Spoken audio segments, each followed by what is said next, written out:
नमस्ते दोस्तों। एक चिड़िया जो गाती थी तो सोना बरसता था, लेकिन उसकी वजह से चारों बन गए मूर्ख। सुनिए चार मूर्ख की अनोखी कहानी। चार मूर्ख। सोने की चिड़िया की कहानी। एक बार की बात है, एक घने हरे भरे जंगल में एक बहुत ही सुंदर, ऊंचा और घना पेड़ था। वह पेड़ बाकी पेड़ों से कहीं अधिक विशाल था। उसकी डालियां आसमान तक जाती थीं, मानो वह बादलों से बातें कर रहा हो। उसी पेड़ पर एक काली चिड़िया रहती थी, छोटी सी लेकिन बहुत ही मनमोहक आवाज वाली। जब वह गाती तो पूरा जंगल उसकी मधुर आवाज से गूंज उठता। पर उस चिड़िया में एक अद्भुत बात थी, जब भी वह गाती उसकी चोंच से सोने के दाने गिरते थे। हाँ, सच में। उसकी हर धुन के साथ कुछ सोने के छोटे छोटे दाने जमीन पर झरते थे। यह एक ऐसा रहस्य था जिसे जंगल के पक्षी तो जानते थे, पर किसी इंसान ने कभी नहीं देखा था।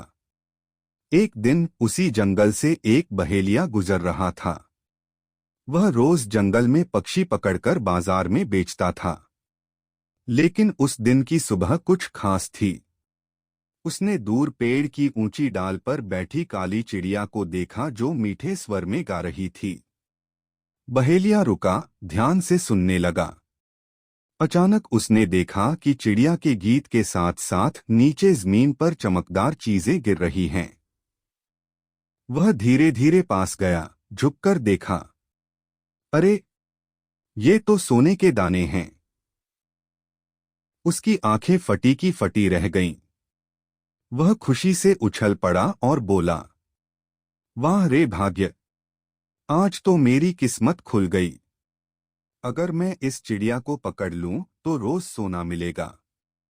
फिर तो मैं अमीर बन जाऊंगा। उसने तुरंत योजना बनाई। अगले दिन सुबह सुबह वह अपने साथ एक बड़ा जाल और कुछ चावल के दाने लेकर आया। वह पेड़ के नीचे गया, जमीन पर जाल फैलाया और उस पर चावल के दाने बिखेर दिए। काली चिड़िया ने ऊपर से देखा। वाह, आज नीचे स्वादिष्ट चावल बिखरे हैं। जरूर किसी ने पूजा की होगी। उसने सोचा, थोड़े से दाने चुग लूं, फिर लौट जाऊंगी। वह धीरे धीरे नीचे उतरी और चोंच से दाने चुगने लगी। और तभी झटाक, जाल गिर पड़ा। चिड़िया फंस गई। बहेलिया चिड़िया को खुशी खुशी लेकर घर चला गया। उसने उसे एक पिंजरे में रखा। अगले दिन सुबह चिड़िया ने गाना शुरू किया, और जैसे ही उसने गाया, सोने के दाने पिंजरे के नीचे झरने लगे। बहेलिया तो मानो सातवें आसमान पर पहुंच गया। उसने कहा, अब तो मैं राजा जैसा जीऊंगा। दिन बीतते गए और हर दिन उसे चिड़िया से सोने के दाने मिलते रहे। धीरे धीरे उसका घर महल जैसा बन गया। नौकर चाकर आ गए और लोग उसे धनी बहेलिया कहने लगे। एक दिन बहेलिया सोचने लगा, मैं तो अब अमीर बन गया हूं, पर प्रसिद्ध नहीं हूं। राजा के दरबार में सम्मान पाऊं तो बात बने। उसने सोचा, क्यों न इस चिड़िया को राजा को भेंट कर दूं। राजा खुश होकर मुझे कोई ऊंचा पद देगा और मैं और बड़ा आदमी बन जाऊंगा। अगले दिन वह सोने के पिंजरे में चिड़िया को रखकर राजमहल पहुंचा। राजा अपने सिंहासन पर बैठे थे। बहेलिया झुककर बोला, महाराज, आपके चरणों में यह अद्भुत भेंट। यह चिड़िया जब गाती है तो सोने के दाने बरसाती है। राजा ने मुस्कुराते हुए कहा, क्या सच में? जी हाँ महाराज, बहेलिया बोला, मैंने इसे पकड़ा था और इसके गीत से ही मैं अमीर बना। राजा ने तुरंत आदेश दिया, गाओ चिड़िया गाओ। चिड़िया ने मधुर स्वर में गाना शुरू किया। और तभी टुन टुन टुन सोने के दाने झरने लगे। राजा की आंखें चमक उठीं।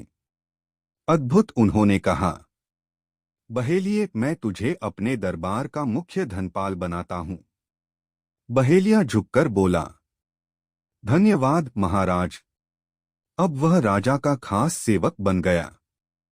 हर सुबह राजा चिड़िया का गीत सुनते और सोने के दाने इकट्ठा करते। धीरे धीरे राजकोष सोने से भर गया। लेकिन मनुष्य की लालच की कोई सीमा नहीं होती।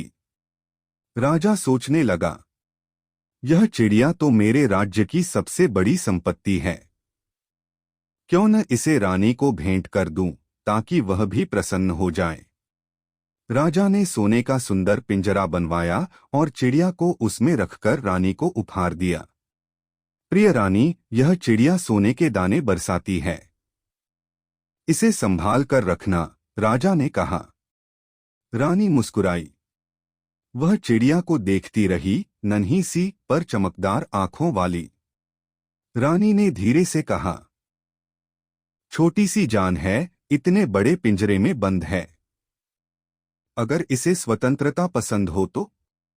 राजा ने हंसते हुए कहा, अरे रानी, यह कोई साधारण चिड़िया नहीं, यह तो सोने की खान है। इसे आजाद किया तो हम सबका नुकसान होगा। लेकिन रानी का दिल दयालु था। उसे सोने के दानों की परवाह नहीं थी, उसे चिड़िया पर दया आ रही थी। अगली सुबह रानी ने पिंजरे का दरवाजा खोला और बोली, उड़ जा नन्ही चिड़िया, जा जहां तेरा मन करे। काली चिड़िया ने पहले एक पल रानी की ओर देखा, फिर फड़फड़ाकर आसमान में उड़ गई। सूरज की किरणें उसके काले पंखों पर पड़ रही थीं और वह चमक रही थी। वह उड़ती हुई वापस उसी जंगल में पहुंच गई जहां उसका पुराना पेड़ था। रानी ने उस सोने के पिंजरे को बुलाए गए शाही सुनार को देकर कहा, इससे मेरे लिए सुंदर आभूषण बना दो। मुझे सोना चाहिए, पर किसी की स्वतंत्रता की कीमत पर नहीं। अब चिड़िया हर सुबह गाती, पर अब उसके गीत में सोने के दाने नहीं, एक सीख थी। वह गाती, 4 मूर्खों की कहानी सुनो रे संसार वालों। पहली मूर्ख मैं थी, जो लालच में जाल में फंसी। दूसरी मूर्ख वह बहेलिया था, जिसने मुझे राजा को दे दिया।